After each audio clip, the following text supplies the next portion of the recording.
Velkommen hjem til os. Jeg hedder Viola, og det er min mand Thomas. Og vi har valgt at være værter for en klimagæst under FN's konference i København. Først og fremmest så synes vi, det er en rigtig god idé at støtte dem, som gør det, som vi i en ideel verden gerne selv vil gøre.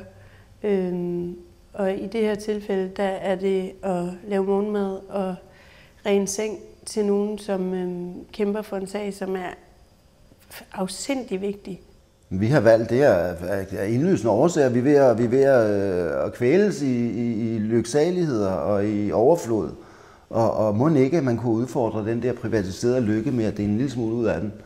Altså det handler også om, at hvis ikke vi kan finde ud af at være åbne nu og invitere folk ind og bo i 3 dage, være sammen med dem i 3 dage i vores kæmpe store fine lejligheder, eller mindre lejligheder, men fine lejligheder, så om 10 år så er vi nødt til at bo 50 mennesker på 100 kvadratmeter, fordi hvis vi vil holde varmen, for ellers andet er der ikke ressourcer til.